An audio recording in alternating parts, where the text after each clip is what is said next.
budget of the BJP government is in many ways being termed as its real acid test. Can Arun Jaitley live up to all the hype and expectations? Will this budget be a game changer for the Indian economy?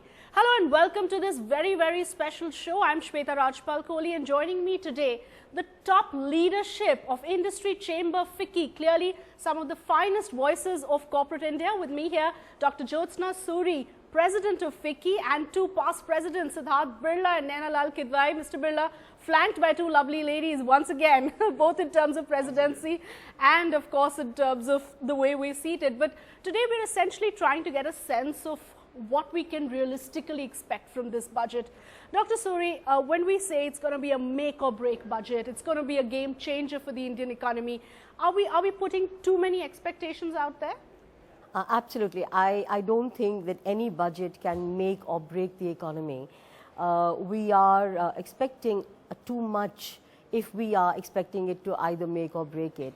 I think Mr. Jaitley has a very onerous task on his shoulders, and he is probably having more sleepless nights right now. I think that we need to be a little patient and going by what has been happening so far and the ongoing reforms and programs that they are following, I think it's going to be a good budget for sure, but I certainly don't think it's going to be a make or break budget. Okay. Mr. Birla, would you agree with that view? But at the same time, we know the expectations are high for a reason. You know, this is a government that's expected to take forward the reform process. It's come with a fantastic mandate. It's in many ways been the darling of corporate India and of stock markets. So if this government cannot deliver, who can? I think what Dr. Suri said is absolutely right. I think it becomes our job to moderate our own expectations and bring them in line with reality. And the way I look at it is that we need to focus very clearly what is it that we expect from the budget. What I expect the budget to be, rather than some huge make or break kind of event, I think it's going to be more like an Oscars.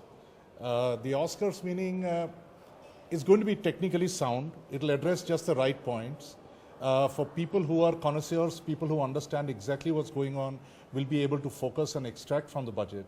Whereas for the average common man, there may not be much to tickle his euphoria on day one. Okay. So that is, I think, where we should go. And very selectively, I would say that, okay, GST is more now a matter for Parliament rather than the details. But other than that, I think a clear fiscal roadmap, the outcome of the Expenditure Management Commission, where is he going to find the money, whether he is going to revitalize public investment to replace the private investment that hasn't yet come in, and how much can we improve consumer sentiment. If we are able to achieve this, I'd much rather have a straightforward budget and 52 weeks of continuous announcement. Okay. Mrs. Kidwai, you've got the finance minister always saying one thing whenever you ask him about the budget, that the budget is just one day. We're going to do reforms 364 days in the year. In many ways, he's also setting expectations right. And we've got the industry, interestingly here, also saying that, it's not going to be a make or break, don't expect too much. At the same time, whenever we use the word reforms, we use it a bit loosely. Does he have room on that one day, in that one speech, to deliver a lot which will give that assurance that this is a reform-oriented government? I have no doubt that there will be direction setting and signaling in terms of next moves, and therefore some excitement around that. I liked Sid's view of the Oscars. I do believe that the red carpet will be out for investment, and hopefully it will come rollicking home in terms of, again, the signaling effect of why it is important for investment to return back into the economy. But there are dilemmas, and some of the noises we're hearing from the Ministry of Finance itself, from Arvind Subramaniam, who actually is clearly setting out that expenditure by government itself has to go up. Sure. And we could maybe roll into that the public sector, which is sitting on cash, and public sector companies could spend in terms of really aiding that process of investment, because industry as an average anyway is over leveraged. Right. And if expenditure and spending in terms of capital formation is not going to happen right away by the private sector, it will happen as some of the projects that are stuck begin to sort through, and I expect that to be a later in the year event. But Sure. the initial stages, It we're has to going to come have from to have that public spending. expenditure, and the dilemma therefore is going to be, on the one hand, we all want to hear that the fisc is well on track, We're on not the just path at of 4.1 consolidation. but down to the 3% 3.6 as has and been then set 3. out. Yeah. Right. So, and yet we want to see consumption come back. We want to see expenditure go up. And if we look to government as the only avenue to do that in the near term, that therein lies the dilemma. So I'll be looking to see what clues we get there. It's a because balancing act. It's a very, very tight tough balancing act, Right. actually, if you think about it. Right, it is Yeah. a tightrope walk indeed for India's finance minister as he tries to achieve those objectives. Let me take that discussion forward because it is really an interesting one. On one hand, you've got the finance minister's own advisors saying, you know what, investment hasn't picked up. You don't have industry spending for some reason, that investment cycle hasn't started. So how do you revive growth? You clearly need that public spending to kick in. But on the other hand, we always say, you know what, move on the path of fiscal consolidation, don't overspend, cut down on your spending. These are two diametrically opposite views. Which one of the two do you support? Well, I think, the subsidies need to be rationalized. However, public spending, particularly in the realm of infrastructure, should happen. And that would kickstart some amount of investment. So I think he will have to let go. I mean, he will have to sort of deviate from the normal path of keeping that balancing act. Sometimes you need to give in to get some more. And Right. I think he may have to do that.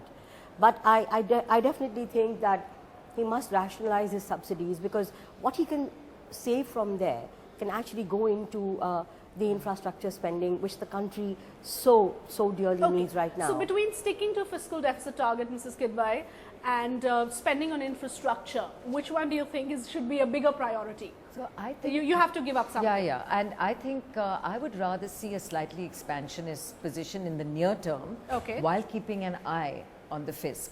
I do think that we're getting some consumption coming back because the individual household bill reduces both with inflation down and most significantly with fuel prices down. Right. So that additional spend hopefully begins to reflect in terms of consumption, which will also increase demand, because we need the demand side to go up as well. Right. And equally at the time, to ensure that the infrastructure spend the government needs to do. The efficiency of that spend has always been a question mark. And that's always something we talk Yeah. about at this time of the year, especially. And exactly as Jyotsna says, I think on the whole subsidies area, where already we have seen at least the fuel subsidies come off, but tackling all subsidies is clearly one of the savings, but it will take time. And as that happens, expenditure in the near term going up with a clear indication you're that saying by it's the okay, end but of will the year. credit rating agencies forgive the finance minister if he says I'm not going to the target of 3.6 next year and 3 eventually? Because at the end of the day, again, you have to give up something. So do you think credit rating agencies, markets would forgive him for that? Because the fiscal deficit number is that one number we watch out for very closely during the budget.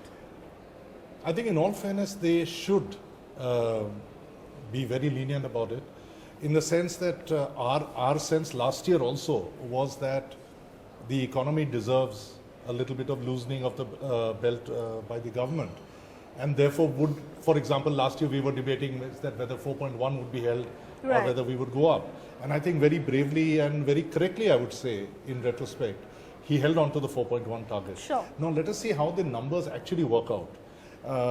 But I think given the confidence that he's exuding, we will touch 4.1. Having touched 4.1, I think people would be very forgiving if he were able to go for another deficit of say 4.1 or even 4, which is higher You're than 3.6. saying he doesn't need to talk about 3.6 or... He can always flag 3.6 as a roadmap and show that this is the additional amount I'm spending. Okay. Rather than on revenues, he's spending it on capital. So as long as he's spending it well, he's spending it judiciously, I think any credit rating agencies or even creditors abroad will not would be forgiving. Okay, Would be I have a forgiving. question to the three of you. Why is corporate India not spending? Mrs. Kidwai, would you like to take Well, I think demand is very critical. If you look at the buoyancy that the schemes which was happening in the past, that was going into particularly the rural sector, the buoyancy came through good agriculture years and rural spend at times when urban demand was down. That is no longer there. So you're saying that demand is the critical bit right now. So the one thing he should address in the budget perhaps is ways of boosting the demand, because that is something which will make you spend at the end of the day. And the multiplier effect of infrastructure, because the amount you spend on infrastructure comes back through a multiplier effect across the economy.